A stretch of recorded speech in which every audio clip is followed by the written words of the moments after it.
This is episode 284 of the Andrew Hines Real Estate Investing Podcast.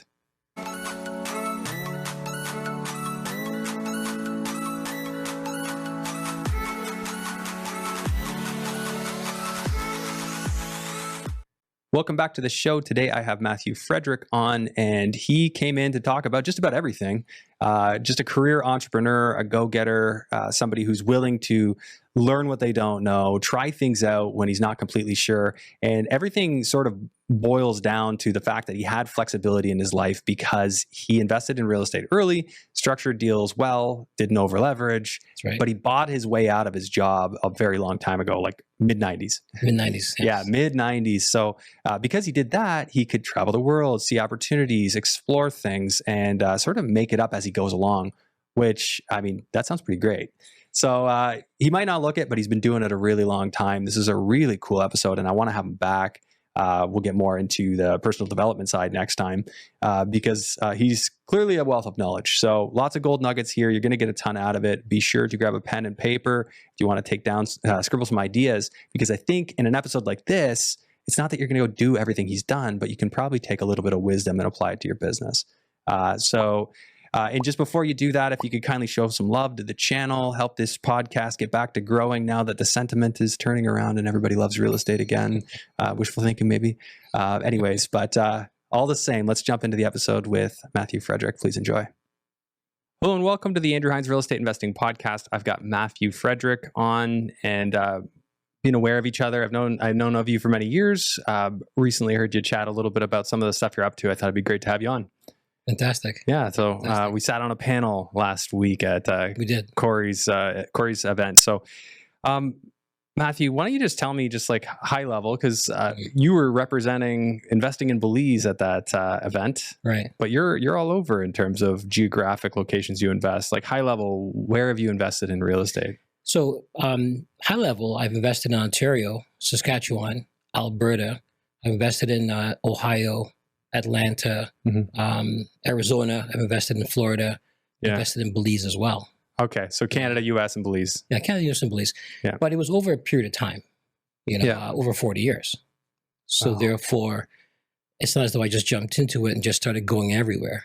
As things changed, as times, markets went up and markets go down, you do different things to survive. Yeah. Okay, so you've done a few different things in each one of those places. Are you invested in, like, I know you said Cape Coral, you still have some? I do. Yeah.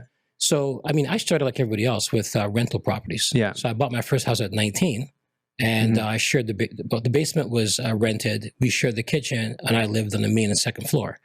So it was like a house hack, I guess you call that today. And from there, about 4 years later, my brother pulled me into investing. He was a police officer. Okay. And I was a systems guy and I was a college teacher. I was a young teacher and he wanted me to come and invest with him. And I'm like, I'm not going to do it. And he says, well, I'm your older brother. I go, I'm still not going to do it. I already have my investment property. He says, I have a gun. So I'm like, okay. So pretty much that's how I got into investing. He pulled me into it. And then we did a series of, buy, fix, and sells. So here's the thing. That was all here in Ontario? Ontario, like Hamilton. We started in Hamilton. And is this like home for you? Like, were you born here in Ontario? I was actually born in Trinidad and Tobago. Okay. So I came to Toronto when I was about 7 years old. So you grew up in Toronto? I grew up in Toronto. Actually, 2-3 years in Toronto, but I grew up in Hamilton. Okay. Up in the escarpment. Yeah. I mean, back in those days, properties didn't just appreciate 15% like we've been seeing in the last number of years. Well, they don't anymore now. Not anymore, but for the last 8-9 years they did. So we had to do 2 buy, fix, sells in order to buy one house to hold and keep. So we do a buy, fix, sell. That provides you the money for your down payment. The second buy, fix, sell provides you the money for your fix up. Right. So if every 2 buy, fix, sells, we would then go buy a house and hold it. Yeah. So we didn't have the ability to refinance it the way people has for the last 10 years. That's great though. Get in there with the equity. Yeah. Methodical building of portfolio. That's great. Yeah. Yeah. So the equity would be probably about 30% down. Yeah, at the time. And you would have been able to cash flow with that. So so this is stuff you would have had to renovate. And what decade was this? Was this 90s? Yeah, no. So I bought my first investment house in 1984. 84, okay. And I was mentioning in that last event that it was 13.7% interest rates. Yeah. So it was different. I mean, the buying dollar goes further back then than it does now. Yeah, for sure. You would have been buying a house for about 80,000, and an adult would make about 30,000. Yeah. So what, 2.5 years. Now it's like 14 or something. Now it's like 14 years. Yeah. Yeah. So interest rates were higher, but we had more buying power, and we didn't have a lot of competition. Yeah. Because back in those days, if you had more than one or two houses, people saw you as greedy. Yeah. So people didn't really talk about it. We didn't have clubs that we went to. We hit it. That's an interesting point. Yeah. Yeah, you're hoarding the housing. You had to hide it, not tell anybody about it. Because back in those days, on TV at nighttime, you would see these guys advertising real estate, and they would sell it more with the concept, be an investor because you can have money, you can have yachts, you can have cars, you can have girls. So therefore, they advertised it that way, and it was a bit kind of sleazy. Yeah. So to tell anybody that you were a real estate investor, they would attach you to that. Really? So for us, we didn't have clubs and associations. We just bought properties and kept it quiet. Yeah, but I mean, how did you know that was sound investing methodology? Like, how did you know that? Because I mean, it seems so simple at this point in time, but my younger self didn't know. Like, I knew I wanted to own them because I saw how much cash flow I thought landlords were making. I'm like, I want to just own that building. Yeah. But how did you know that was the path? Well, my brother being a police officer, he used to go into lots of properties to deal with situations. Yeah. And, he realized that rents were being paid. Yeah. And he realized that there was cash flow. Now, at one point we had about 32 properties, and we thought we were rich. But the truth is we were just tired. Yeah. And ultimately, if your cash flow for the year is $500 a month, that's $6,000 a year, and your furnace goes, that's $6,500. There's all your cash flow. Mm-hmm. Now, it's great you have a new furnace, but it doesn't really help you. Yeah, I mean, as long you're not going to replace a furnace every year, as long as that's not every year. That's true. And as long as you saved for it, you're all right. Yeah. So, your methodology was slow and steady. They weren't cash flow monsters, but they were steady. Yeah, so we were making about $500 a month, $600 a month as cash flow. Then after a while, we had so many properties that every time I went home, I would get a phone call, and I couldn't handle it anymore because I was busy teaching. My brother was a cop, as I said, and then we thought, okay, let's sell some of those off, pay the capital gains, and we'll buy 12-unit buildings. So we got the 12-unit buildings, 18-unit buildings, because you can have a superintendent there full time. Yeah. And therefore, we were maximizing what we do best. Yeah. I'm not great at property management, so I let somebody else manage property. I know how to do it, but it's not my best. My best is finding properties off market, not for sale, and convincing owners to sell it to me. So therefore, I spent more of my time doing that as opposed to having to deal with properties. Yeah. Having 30 houses was keeping me super busy. So we sold those off, and then it's obviously better not to have the houses from a management perspective. From a management perspective, I thought you can do well on the appreciation. You also might not. There are certain pros and cons, but I guess it's just the barrier to entry to getting the single family houses is lower. True. It's true. And I've kept some properties from the past. So I have some properties still in Saskatchewan, in BC, in Alberta. How did that, the chronology of all that working out, how did that lead you to Saskatchewan? Because you didn't need to leave Ontario at that time. You could make the numbers work here. So in 1998-99, I was the key speaker for an organization called Whitney, and I would travel every weekend to speak. So I would go around teaching people how to invest in real estate. There were very few companies out, and I was flying to Saskatchewan one weekend, talking to a group of 100 people, then flying to Edmonton the following week, flying to Richmond the next week, flying down to Tampa, so I was flying in all these places. And what happens is when you finish your Friday, Saturday, Sunday 3-day workshop, then you want to relax. You might stick around 2 days. And if I'm sticking around 2 days, I'll look for real estate. So I didn't really decide I wanted to go out there. The fact I was actually speaking out there meant that I can stick around. That's how I got to Dayton, Ohio. That's how I got to Arizona and Florida as well. So Dayton, did you did buy in Dayton? I did. I bought a self-storage. Self-storage. Oh, nice. 280 units. Beautiful. Yeah. And then obviously I had to make that work. So I had to change up, the way they're doing business. Mm-hmm. And what's your typical approach? Are you investing on your own, or is it like a family affair? Your brother's still involved? Like, what do you guys do? So my brother is investing firmly now in Belize only. Okay. So I still invest here. I have properties that I can still borrow against because I bought them a long time ago. Like properties in Kitchener, like a 24-unit building in Kitchener back in 2009 would be about $64,000 a unit. Now, or 2006, $64,000 a unit. Today, it was like $230,000 a unit. Right. So because those buildings doubled, we're able to borrow against them over time, over 10 years, and then use that money as money to do other things. Okay. As a developer, I borrow against my buildings to be able to buy the land myself. And I might do half VTB, vendor take-back mortgage, and half cash. And then I'll use my own money that I borrowed against my buildings to do the site plan approval. So when I'm That's in Belize you're talking about? No, I'm saying in the stuff here. Here. Okay. Yeah. So when I'm shovel ready in Ontario or in Alberta, I go to the bank then. So, because I don't like to go to the bank when I need them. Yeah. I go when I kind of don't need them. Yeah, like there's already value in the lot. You could just sell it. It's already approved. Yeah. Yeah, it's a good place to be. Yeah. And I think that's, like, in my mind, the best way to do those developments is if you have a property where it already makes sense on its own, but there's a development opportunity anyway. That's right. That's the way you really want it. You don't want to have to get in there and bleed while you try and get your approvals. That's true. That's true. I mean, you can do that. Obviously, there's people that's their whole business. Yeah. But for the average Joe, the average investor in real estate who's like a rental owner, I don't think you really want to do that. Keep you up at night. It's true. It's true. Stress is a killer. Yeah, for sure. So the Belize thing, did you have any ties to Belize? So what happened was in 2007, I took 6 months and I traveled Central America. I spent 3 weeks in Honduras, 3 weeks in Nicaragua, 3 weeks in Panama, 3 weeks in Costa Rica, and in Mexico as well. This is 2007. And I planned to fly out of Belize, not even planning to look at Belize. But when I got there, I thought, you know what?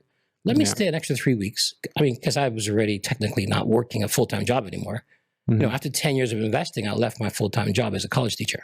Okay. So I had the time to travel, right? And, Belize just stood up because I liked a lot of things about it. I liked that it was English speaking, so I could read my contracts in English as opposed to French or, let's say, Spanish. I like that it's British common law, not French Napoleonic law where people can squat on your property. One Belizean dollar is, $1 US is $2 Belizean dollars, so I understand it. Yeah. So it's like a set conversion? It's set. Yeah. Okay. Yeah. Because when I'm in Mexico, I'm buying a pizza for 3,000 pesos. I don't get it. Yeah. So it is harder to understand. It's a bit harder. Yeah. So I like Belize. And so I what's the demographic there? Are there natives there that are like the primary mix, or like, or is it colonized like Canada was colonized? So about 47% are considered mezzo. Okay. Mezzo is a combination of the people that were there, mixed with Creole, mixed with African. Okay. So I'd say about 47% of the people are like native of the area. Okay. And then there's another percentage that are like retirees from Denmark or from expats. Yeah. Exactly. So they just basically pick up wherever they are, renounce their residency wherever they are, and then go take Belize. And what's the benefit in Belize from a tax standpoint? Well, from a tax point, everything is cheaper down there, and you can, you can bring things in. You can bring a boat or a truck or a vehicle in, not pay the same taxes you would in other countries, right? Okay. Property tax on a property. So let's say I have a 4,000 square foot house there. I'm paying $50 a month property tax. Okay. I can pay somebody $20 Canadian, $20 US to come on and clean my house and prepare 2 meals for me. Really? And, now. Wow. But it's a third world country, right? It is. Yeah. But here's the thing. I made a mistake and paid the person double one time. Oh, and I thought, because $20 is just too low. She came back to my place the next day, all bruised up. And I'm like, what happened? She goes, my husband wanted to know why you gave me $40, not $20. Oh. So he figured something happened. So what I had to learn was, when you go to these places, understand the culture. You can't just change it overnight. So I would pay her $20 US, which I believe her work was worth $40, but I learned not to rock the boat too much. Yeah. It's the weirdest thing. Interesting. So like, how do your numbers work down there when you do a property? So because we build, basically we can build, let's say a 3-story house, let's say 1,500 square foot per level. and that can cost us about $50,000 because US because we're builders.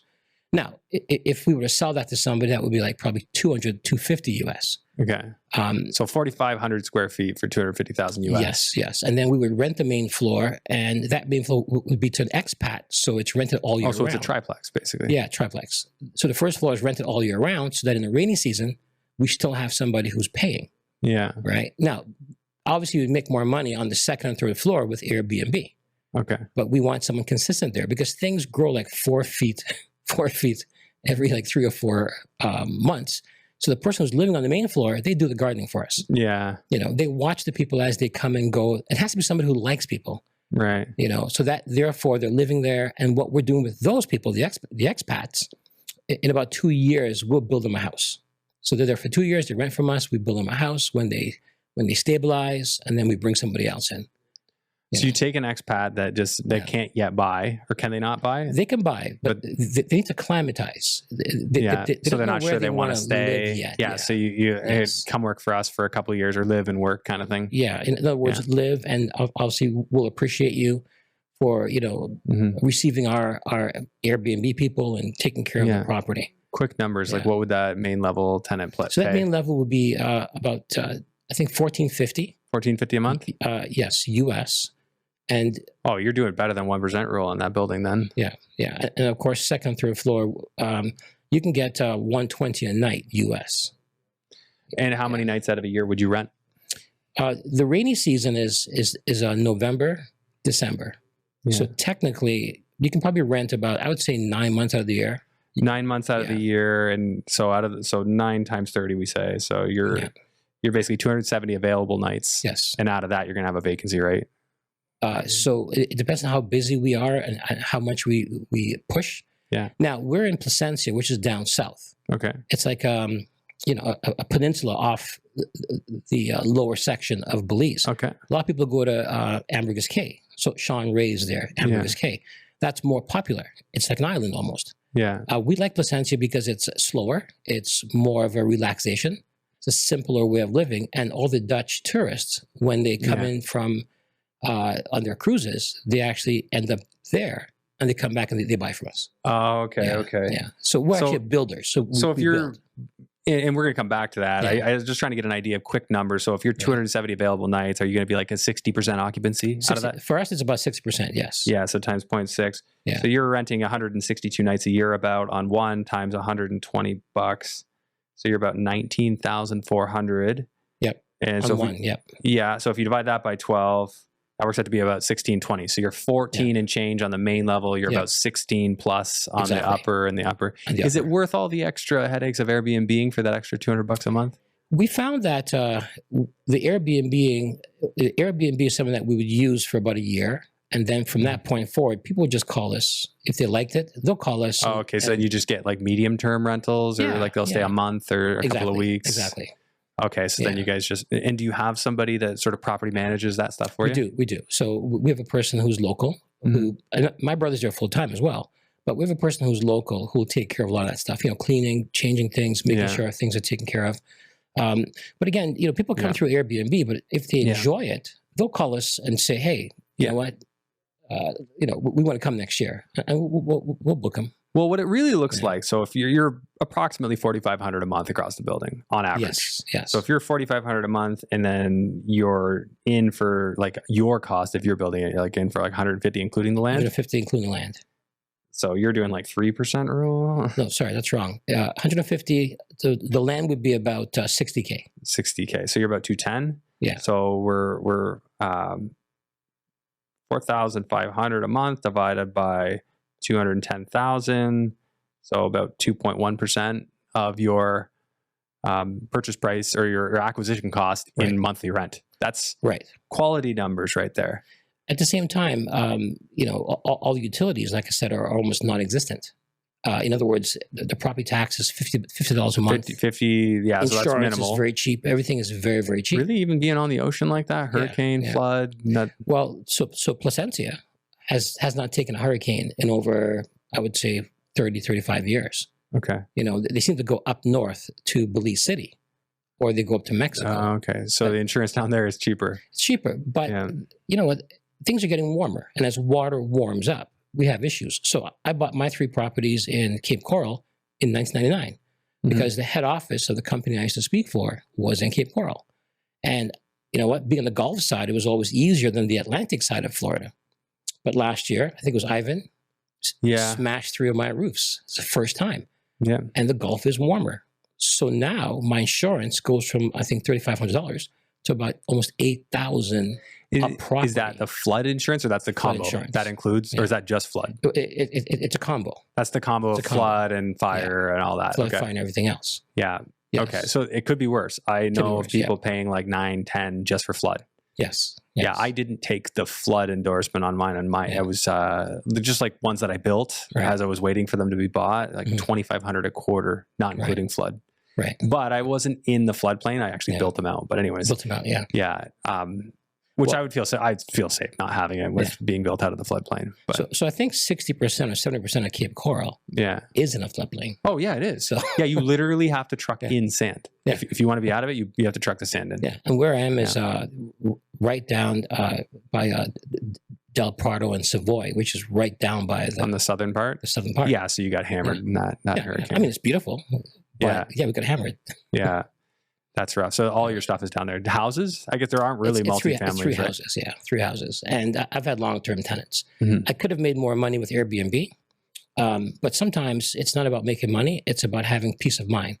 And so there are times that I could maximize my profits in certain areas, but I would rather just have, in this case, because I'm busy elsewhere, I'm building other things, but I'd much rather have somebody who's there consistent. Those are steady. Yeah. So with those ones, have you refinanced them over the years, or you just left them alone? Well, I bought those for about $80,000 in 1999. Yeah, so that's cool. They were paid off, right? They have pools? Pools, yeah. They all have pools. All have pools. They're all in canals. You know what I mean? For 80 grand each. 80 grand each. You could have picked up a couple extras in like 2009, 2010 for probably like 30 grand a piece. Yeah. That's crazy. True. Well, 2007, 2008, when the U.S. market collapsed, I went to Arizona, Scottsdale. Yeah. And I picked up 3 houses. And at the same time, I went to Sun City and I picked up 3 more houses. Where's Sun City? It's about 30 minutes outside of Scottsdale. Okay. Yeah. And, 3 of those are executive rentals. So I rent them to corporations. And what I do is, since 2007, I would supply the driver. I would supply a cook. I'd supply a masseuse, a legal masseuse. I would supply, an exercise person. Yeah. And these are all local people, but that's all in the package because these companies would bring scientists in from Germany and 2 or 3 of them would be in a house because sometimes when you have 2 or 3 people in a house, genius happens. So, they pay us for that. We'll charge like $5,000-$6,000. They just wanted you to take care of everything. So you just did it. So there's a little business for you. Yeah, you must have made some good money on doing that. Yeah. You still do it that way? I do. Now, obviously Airbnb would make more money. Really than that? Well, after expenses, you're saying? But the work is a lot more complex. This is you very have to provide simple. This is easy. Yeah. So there's a way to make a lot of money that could be easy or a way to make a lot of money that could be hard. I'd rather make some money easier than every penny harder. I agree with you 100% on that. There's so many ways you could try and get every last dollar out of something and just like, it's like 80-20. Get 80% of what you think you can get. It's true. And leave that last 20% that's going to cause you the extra 80% of the headaches. It's true. A big problem that I see is if this year, in the last few years, if people could have bought 5 houses, they bought 6. Yeah. On the way up. My philosophy is always, if you can buy 5 houses, buy 3 on the way up. When the market collapses, the extra 2 you can buy them on the way down. Yeah. You might end up buying 3. So you have to be, mindful. I'm not looking for 1,000 doors. I talk to some people, they'll say like, oh yeah, I want to have $1 million. I want to have $1 billion, or I want to have $100 million worth of property. I get all that, but you know what? It should never be some number that you pick. I want to have $100 million worth of property. Yeah. It should be your lifestyle. Yeah. What is it you're trying to accomplish? What do you want in your life? Yeah. Yeah, 100% it should be. I think nowadays is like a bazillion is kind of the number. Yeah. It's kind of the number to get going there. up. It's always going up. Yeah. After factoring inflation. Yeah. There's so much we could dig into. Like, it kind of seems like you've done some creative stuff. Would you say that that's a fair assessment? Like, over the years, you found, okay, I have this situation. How can I optimize this? How can I make more from it? Do you have any other stories like that of things you've optimized to just make more? Okay, well, let's go back to self-storage. Okay. So normally when you have self-storage, people post the prices. Yeah. They'll say this, 10 by 10 or this 10 by 20 is a certain price. But if you have posted prices, that's like saying that the entire year, your access to inventory of your units is the same. Yeah. You have to understand that you have a busy season, not so busy season. So I would always adjust the pricing to the season. Yeah. So if I have like 95% full, then I'm going to charge more if someone's coming in. If I'm 75% full, I'll charge less. Yeah. And when you have all these different prices, people don't compare them as much, because when they start comparing, it becomes an issue. But they can't compare, because depending on when you rent from me, depending on what my capacity is, I'm pretty much going to set a price based on you and that moment in time. Yeah, and that's kind of like the same idea of like Airbnb has pricing that will adjust based on demand. So you have demand adjusting pricing.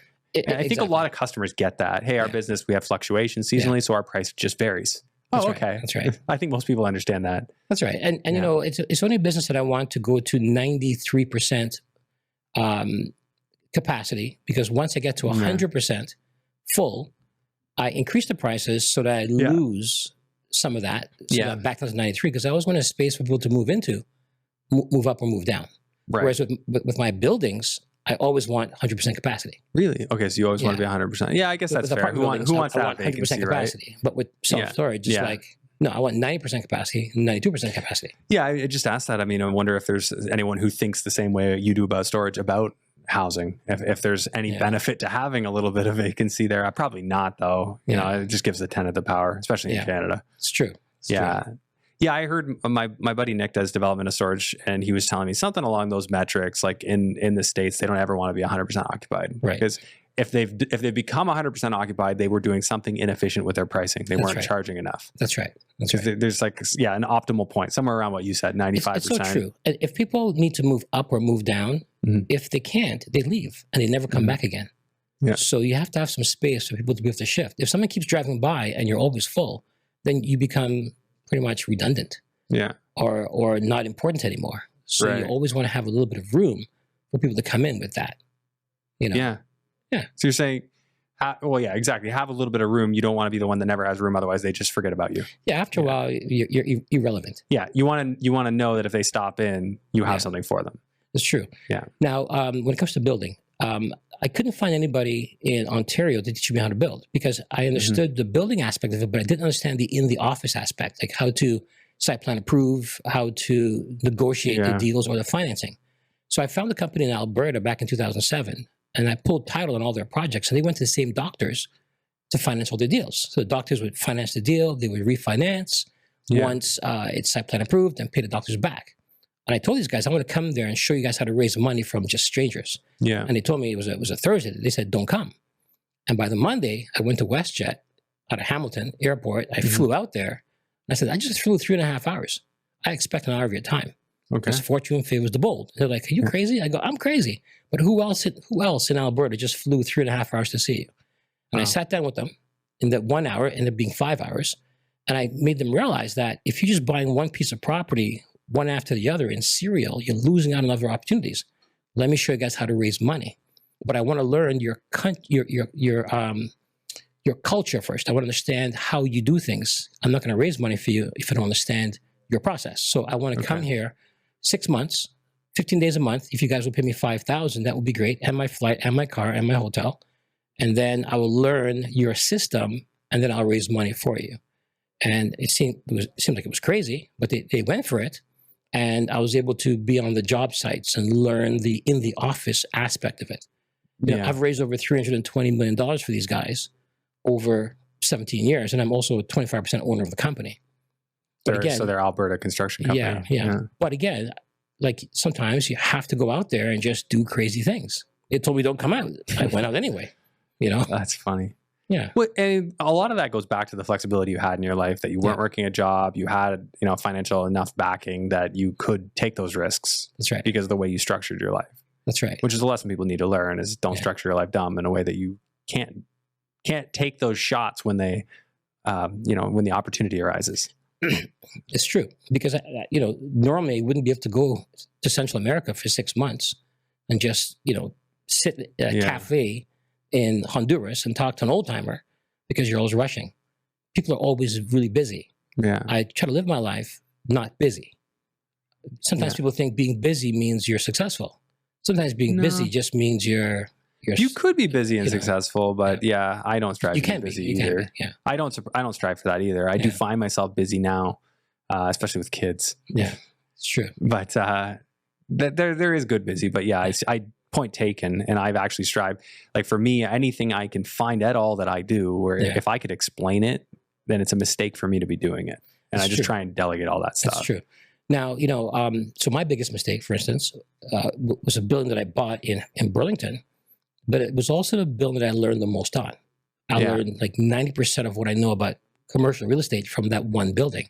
And I bought it thinking I had a bunch of houses and I have multifamily buildings. So guess what? Should be easy to get into commercial. Yeah. And I bought the building and everything about it was wrong. It was in the wrong area. It was. Where was this one? I feel like I've heard about this one before. It was the end of Plains Road. Oh, I know exactly. Yeah. Yeah. There's a train track right beside me, CN rail. There's a valley going down the back. Like near the botanical gardens? Yeah. Basically? Yeah. Yeah. It's now Hauser. Hauser? Okay. Like Hauser is a store that's renting it now. Okay. But, literally there were gas tanks there 50 years before I was born. Oh, all right. So I bought it wrong, thinking that I didn't have to learn from anybody. And that was your first go at commercial? At that kind of commercial. Yeah, okay. And I thought that I knew what I was doing. I thought because I was good at houses and good at buildings, it must translate over. Yeah. So I didn't get any training. I just went out there and I bought. And everything that can go wrong with a building went wrong with that building. Did your realtor didn't help you, or you didn't use a realtor? I didn't use a realtor. That's I just talked to the owners, and I convinced them to sell me the property. You know? And again, it was a nice property, but I didn't understand what I know today. So if I look at a piece of land today, I'm looking, there's a farmland next door. There's a stream next door. Is there herbicides, pesticides, fungicides, algicides, antibiotics in that stream? Yeah. I'm by a railway. I'm by a regional road versus a city road. I'm by a factory. So obviously today, I know how to look at a piece of land and read the issues. This thing had so many issues with it, but I didn't have the knowledge or the understanding of how to read it. And I didn't think I needed it because I was flying pretty close to the sun. Right. Yeah. I hear you. But I was invincible. Yeah. The commercial ones, like the process is so different. Yeah. And I'm fortunate enough, like my brother-in-law, that's what he specializes in. So I kind of got the full intro into everything. And I had done some of that stuff in mortgages. Like, you're getting environmental testing, building condition analysis on everything you do. I didn't know about any of that. Yeah, you got to do all that because the bank's going to want it to lend on it, right? And a lot of people will say, like, we're flipping in Florida, and when we look at commercial lands, like some of the realtors we'll talk to, like, well, yeah, you just let the end buyer do that. I'm like, but what if they find something on those reports? Yeah. That's why I pay for it. So here's the funny thing. Yeah. They were selling it for $1 million. Yeah. I got it down to 680. Yeah. K, and they held a VTB for $500,000. Yeah. But there was no bank financing. Yeah. I discovered why. 7 years later, when I went to refinance the property, the bank asked me for a phase 1 environmental, which I didn't know what it was. So did you go do it? Yeah. I did it. All of a sudden I realized they recommend phase 2? Well, it was phase 2 and phase 3. I had to clean up about so you had to do remediation. $300,000 worth of remediation. So you had to dig up that parking lot and remediate the tanks? Well, you know what? We had to dig up the tanks. And, you can't just use your own Tonka trucks. I mean, my brother and I had a pool company. We had our own cranes and everything. You have to use specialized cranes for people who are approved to remove these things. But, you literally have to have a truck come in and drink out whatever is in the tanks. Then you have to dig the tanks up, and then you have to dig out the soil and test replace the soil. Yeah. But on the other side of the property, we have to do what's called in situ injections, because to dig it out would have been too expensive.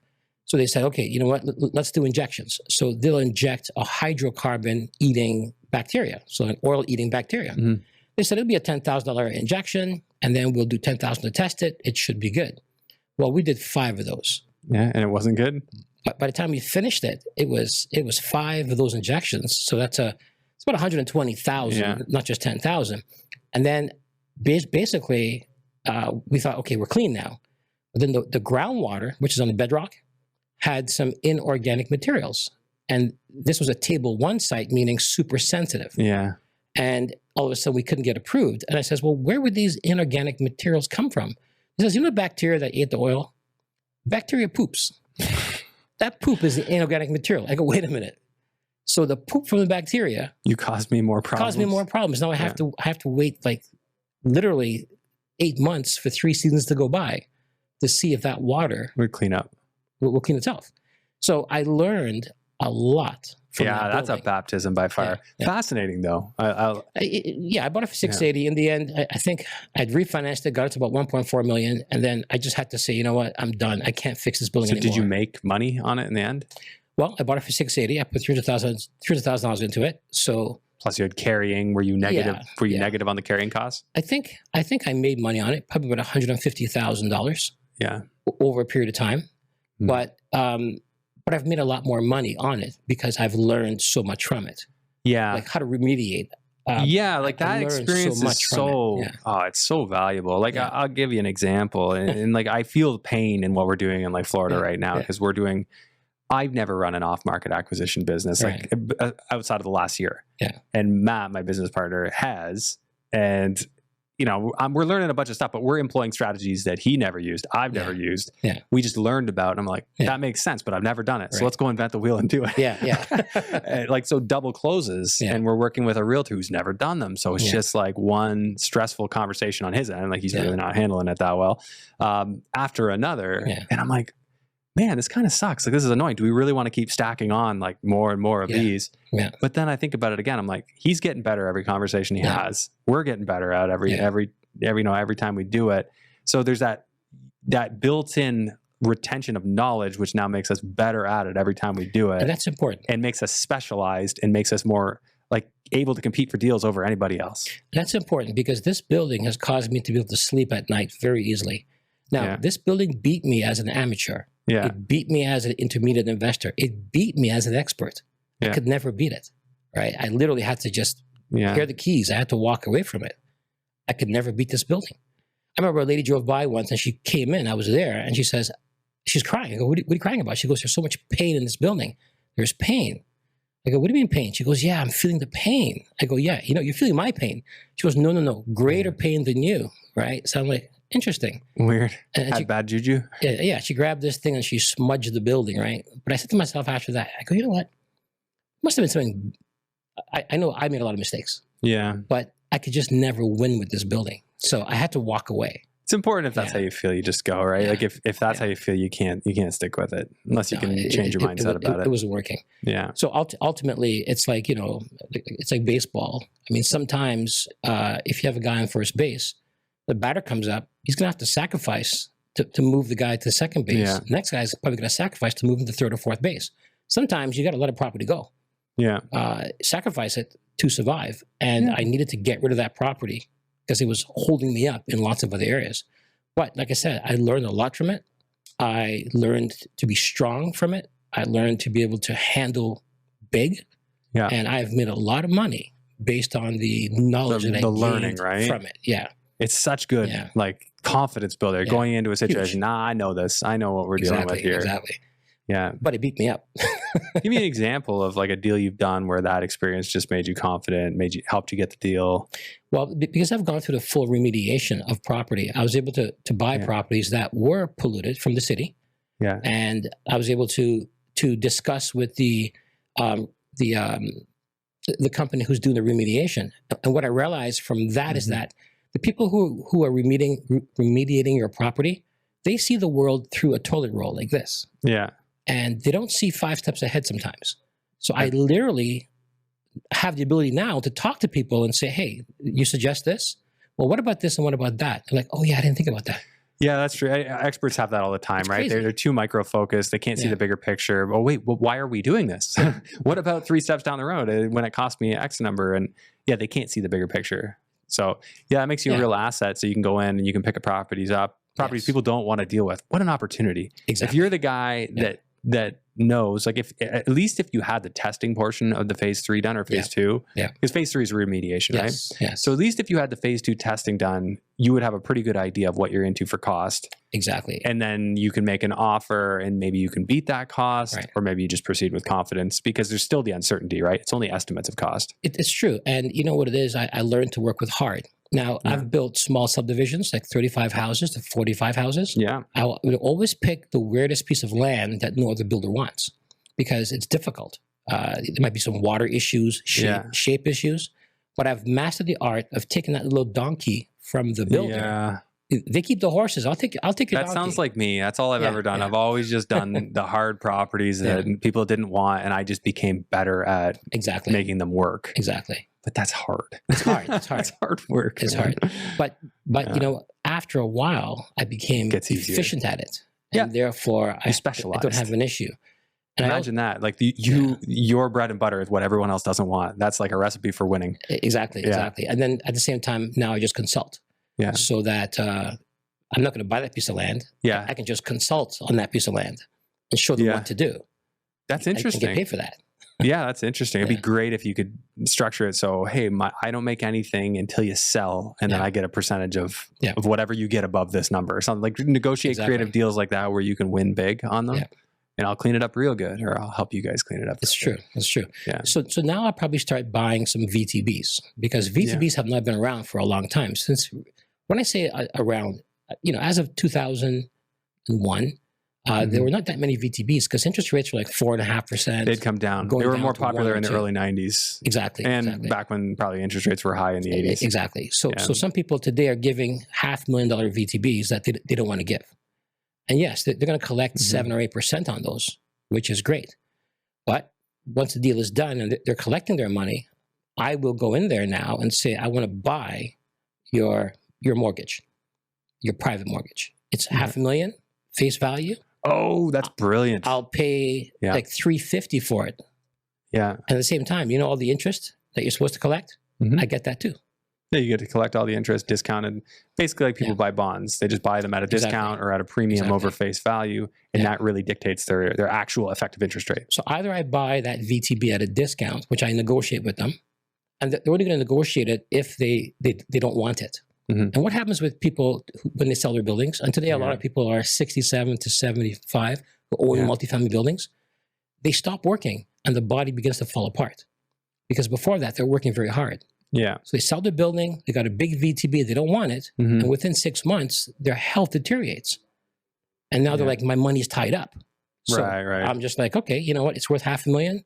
I'll pay $400,000 for it. I'll pay $350 for it. That's hilarious. And what's funny is the seller would probably be far more willing to take a discount on the face value of their loan than they were to actually take $100,000 off the building. And then, which they should have done. So one guy last week, it was about $500,000, and he's getting 10%. So $50K a year for the next 5 years. This is okay. If you don't want to sell me the $500,000, I'll give you $50K. I'll buy just the income stream. So you're getting $50K a year for the next 5 years. I'm going to give you $50K now, and I'm going to take that income stream coming from the guy who's paying you on the VTB. And at the end of the 5 years, it'll still be your VTB.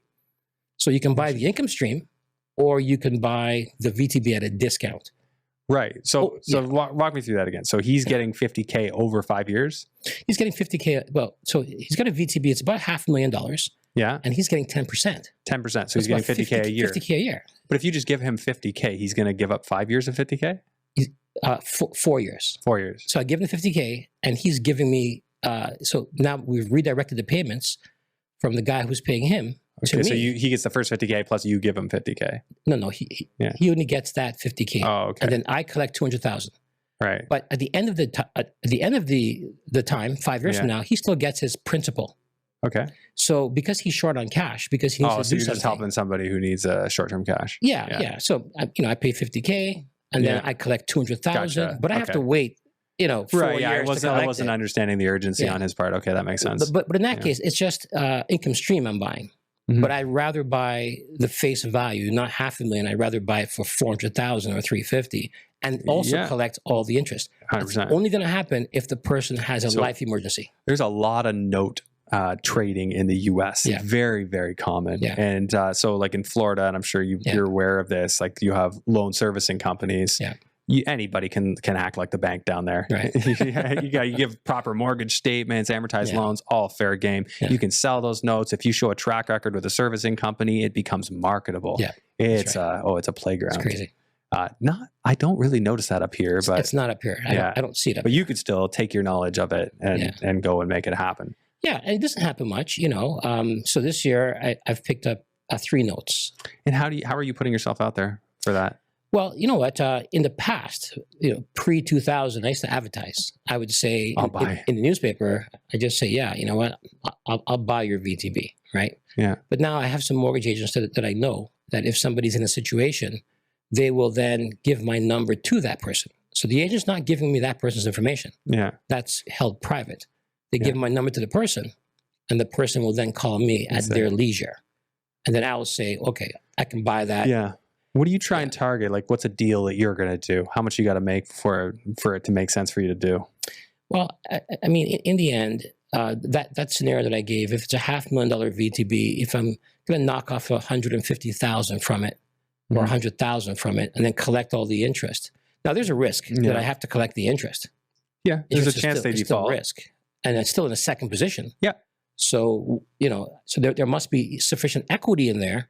Yeah. For me to even buy. So you're looking at the whole deal. Yeah, you're looking at the whole deal. And I wouldn't buy a 15% VTB because the probability of that failing is greater than a 7% VTB. So you're looking for the 7% VTB. I'm looking for 7 to 8%. In second position, people are that low. Well, so these must be very secure loans. Well, actually, what I'm saying is the 7 or 8% is more. The chance of it getting paid off is greater than if it was at 15. Yeah. But most seconds are around 10 to 12. Or even higher. Even higher, yeah. Even higher, yeah. Yeah. But I have to be careful that it's not too high because I don't want it to fail, because I don't want the property. Yeah, and for sure. If they don't pay it, and it's now I have the VTB, I can move in there and foreclose on the property, right? Which I really don't want to do. No, of course not. And it's not something that I'm focusing on, but I see that now that VTBs are back, this is a strategy that is coming back. You just gotta. It just sounds like, again, you get creative, you specialize, like you take areas and you specialize, focus on them, learn how to solve a problem within that specialized area, and then profit. Exactly. And usually when the market is having a bit of an issue, I generally get into a real estate related business, not just only buying real estate. And so it's wise. Carm Campanera, I met her, I think she was maybe 2021. And back in 1999, most mortgage agents were male, especially commercial. And I wanted to open a restaurant called Mai Tai with a business partner of mine, Van Kalong, and we couldn't get a mortgage because it's a small mortgage. And she worked extremely hard. She went all the way to a company called Resmore in Alberta, got us a mortgage. And because she was amazing. And then every week I'd throw her up on the screen, like, this is the person that you have to go to. You know what I mean? But the thing is, with a great mortgage agent like that, you're able to make things happen as well. Right. Yeah. Interesting. So that was very important for, let's say, success. You have to have a really great mortgage agent who will work on your behalf. Yeah, for sure. And I mean, she's grown. She's amazing. Right. Yeah. She's done a lot of stuff. Yeah. Yeah. They do like way bigger stuff now. Yeah. But that's REITs and different things. Yeah. It was the grassroots, there's a lot in the networks like we're in now, like of people who really do those. Yeah. They service investors, right? Like they really do. Like probably back at that time wasn't nearly as easy to find. No, because people just had certain attitudes. They'll just give you, 50% of an effort. Yeah. So when somebody comes along like that, who's giving 100%, that they're going to grow. And at the same time, they help you to go to the next level. Yeah, 100%. Like some people are just hungry, right? Yeah. And they're just going to go and they're not going to accept no for an answer. And I love to work with people like that. Yeah, I want somebody like that on my team. Yeah.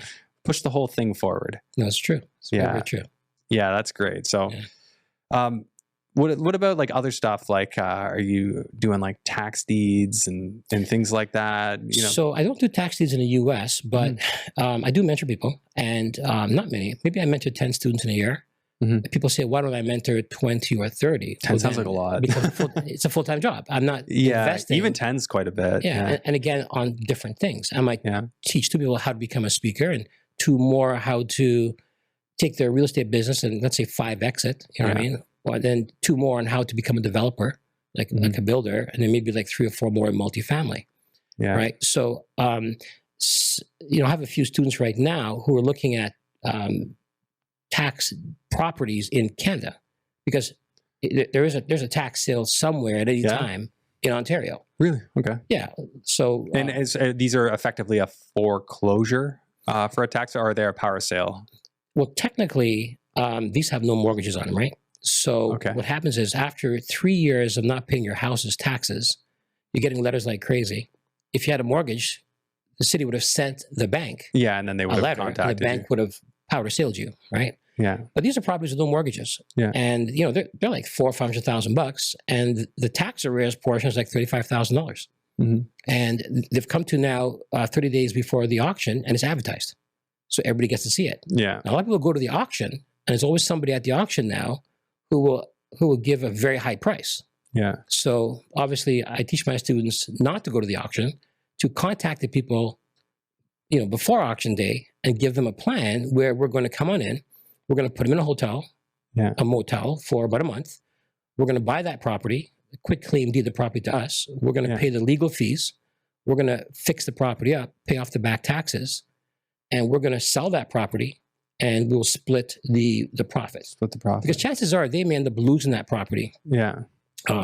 Because it's been so long, and somebody may get it. Yep. But so it's like a humane program where we're like, oh, that's great. Yeah, that's a win-win. It's a no-brainer, but you just got to earn their trust. They got to trust you. You got to get reps in. How many people are in this scenario? Like how many could you reach out to in Ontario? Well, so last year I think we did about 7, so not many. 7, but how many did you have to talk to get 7? 7. We literally had to talk to maybe about 22. Okay. But we didn't even talk to some of those people. So what we would do is... So it's a high closing rate. Yeah. Well, it's how we contact them, right? Yeah. Because people will put stuff in their mailbox. I might leave a 6-pack, right? And put my stuff in a 6-pack so they could drink and they can read my letter on their front door. Or I might leave a basket with jams and flowers and things like that. So you're investing like $100 per, but your closing rate's high. Yeah. Your closing rate's high. Yeah, it's high because of that. Because everybody else just puts a little piece of paper on the door. I'll tell you this. Like in Florida, we rolled out campaigns calling up pre-foreclosures. So people that were in the process, and they're all ostrich with the head in the sand. None of them want to think about it. Like maybe the husband's on board to sell, but the wife is like, I'm never leaving. Yeah. I'm like, well, unfortunately, like we've literally seen an 82-year-old woman get thrown out on the street. But anyways, like they won't go there. Right. And everyone blows up their phones. Like they're constantly. So if you don't have like a creative way, like I had conversations with this one guy. He's like, that makes sense. Like, I guess we need to schedule our follow-up. Never answered his phone again. Never responded to a text. Never answered his call. He was asking good questions. I could tell he was in, but the wife chimed in. Oh, well, we're never leaving. Yeah. Oh, okay. No, it's not easy, right? Yeah, no, it's hard. It's hard. It's hard, but everything in these scenarios, easy, but it's very hard. In these scenarios, if you don't have your angle. Yeah, but you have to have the angle. Yeah, and the thing is, like, we genuinely would help these people. Like, we can offer them actual money now. Yeah. Whereas if they wait, they're not getting anything. They're going to lose it all. It's true. It's true. Yeah. Because what we'll do is, as long as we can quit claim that deed to our names. Yeah. This is all contracts, right? Everything's written. Then we can pay off the back taxes. We pay for them to move their stuff. We pay for the truck. We pay for where it's stored. We pay for a place for them to live for about 3 months while we renovate. Yeah. So you have a contract with them that says if they quit claim it to you, you'll do the following. Yes. Yeah. Exactly. And at the same time, we actually pay for their lawyer. It's a lawyer of their choice, but we pay for their lawyer and pay for our lawyer. And it states that, we'll put this much money to fix it up.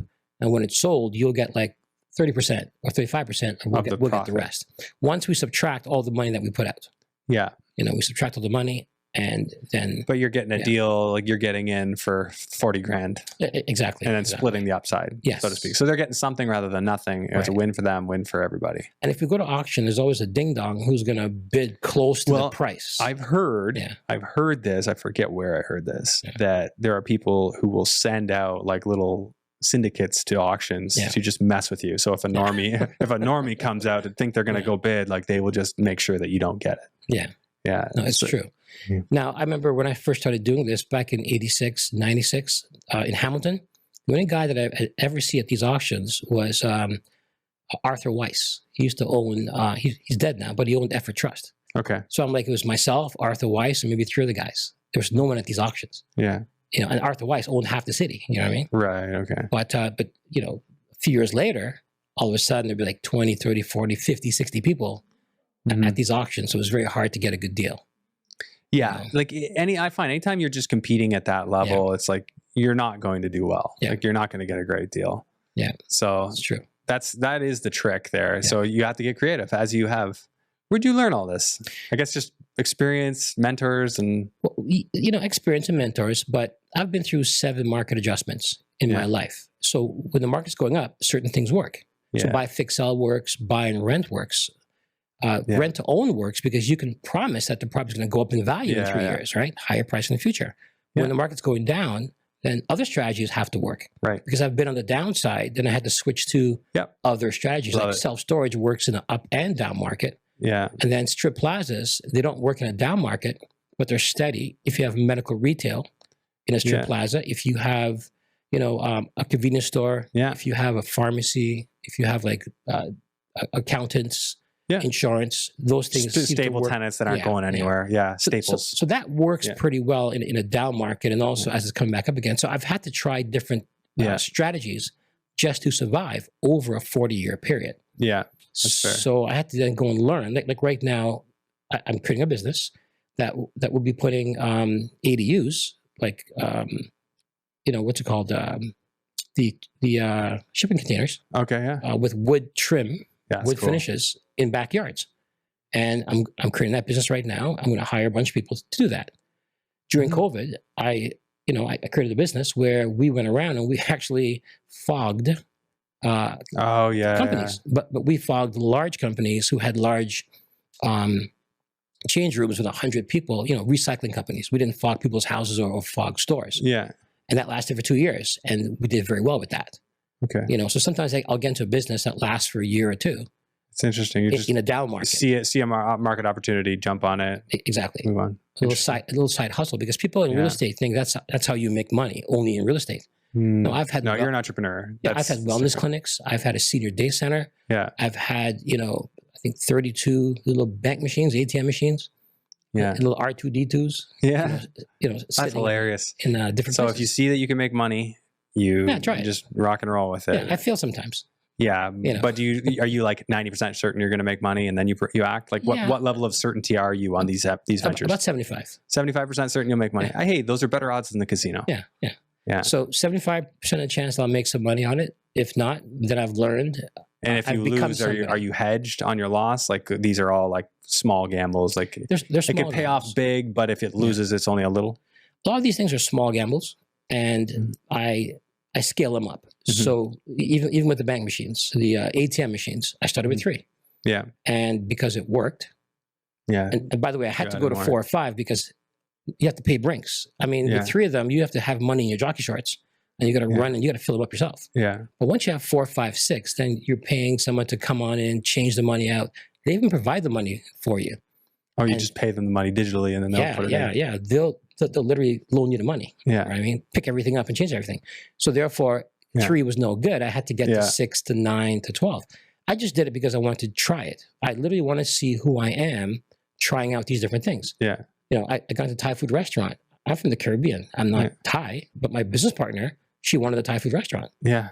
And she's amazing. And I think it ended up being 9 of them or 8 of them altogether. Like Mai Thais. You opened nine restaurants? Mai Thais, yeah. You know. That's what you called it, Mai Tai? Mai Tai, yeah. And like the drink. Yeah, exactly. Exactly. So my business partner in this was Van Kalong, and we opened the first one together. Then I opened up something called Thai Villa as well. And then as time went on, you know, that was her passion. Yeah. So she ended up opening up a lot more, right? Yeah. So I just try things out sometimes. I opened up a wellness clinic because I wanted to try it out, right? You know, that's and guess what? It worked for 6 years, and then I sold it back to my partner. But I still had to go and memorize 1,000 medical terms. You know, like rhinoplasty. Rhino is nose. Plasty is surgical procedure. Yeah. So surgical procedure of the nose. You know, or endocardiograph. Graph is instrument to record. Endo is within. Cardio, the heart. Now, why, I'm a real estate investor. Why would I need to know that? Yeah. Because I opened up different businesses Yeah. with the money from real estate. And it's funny that those little nuggets of information will come in useful someday, somehow. They always come in useful. Somewhere they'll give you an edge in something. That's funny. They always do. Yeah. They always do. So Matthew, where do people find you, follow you, learn more? Well, you know what? They can go to my website. It's 3 letters. It's rccsol.com. rccsol.com. And my email is Mathew with 1 T. So MATHEW. Yeah. .f@rccsol.com. Okay. I'm also on Instagram, rccsol.investor. Okay. Yeah. And SOL isn't shit out of luck. No, it's solutions. But sometimes I feel shit out of luck because that's better. Because sometimes I'm on top of the world. Yeah. And I'm looking good and I have all this real estate. But you know what? I'm broke, completely out of cash. And I'm like, man, I look good. I feel good. I have all this stuff, but I'm out of cash. Yeah, the cash thing. You always got to pay attention to it. Yeah. Yeah, it happens. I don't go and tell people about it. Yeah. Because people think being a successful real estate investor means you're always doing well. Yeah. It's not true. You get tough. You go through tough times. Sure. And you learn. Yeah, everybody does, right? It's how you adapt, right? Are you willing to take that kick in the head, or are you stand up and fight back? And, That's right. Don't be a victim of it. Right? Yes, but I've also learned not to take on a deal just to take on a deal. For sure, 100%. Just because it's there doesn't mean I should do it. Say no to deals. Yeah, that's right. Find the ones that are worth your time. Yeah, for sure. Yeah, I agree. All right. Well, anything you wish I'd asked you about that I hadn't? You know what? A lot of people ask me about like what books do I read and different things. Sure. Generally, it's not about the books that I read and how many I read. It's more about, I'll spend January reading a book and I'll spend February, March, and April trying to apply it. Take 7 or 8 things from it and weave it into my existence. Yeah. Then I'll spend the next 3 months reading a book and weaving it into so I might read 4 books a year versus 30 books, but I've actually taken on behaviors. Yeah, that makes more sense. At the end of the year, I read a book of Matthew. In other words, I take a look at my life for the year and I try to read that book and where did I screw up? What did I do very well? Yeah. So ultimately, people gather so much knowledge, but it's about what are you using and what have you tied into the DNA to behave a certain way. And that's tough. We could have you back here and just dig into personal development and strategies. That might be a good episode, actually. I'd like that. I'm kind of getting more like unique episodes now because, there's only so many duplex conversions I can talk about. But very good. I appreciate this chat, and we'll have to have you back. And I'd love to go down that rabbit hole of structuring, setting goals, success in real estate. I'd love to be back because I do watch your podcast, and it's like a conversation. Yeah, it's like you're sitting around a fireplace having a fireside chat with somebody. I love that about it. Yeah. I hope that I see that there is still a loyal following, and but it's just like the consumption of all real estate content across the board is down. Yeah. So it's a little stressful watching that happen. Yeah. But all I can do is just kind of my shtick, right? So yeah, I know for some people it works and that's what they want, and casual conversations is what they get. Yeah. Well, I'm impressed. So. All right. Well, I appreciate that. Thanks again for coming over, and until next time.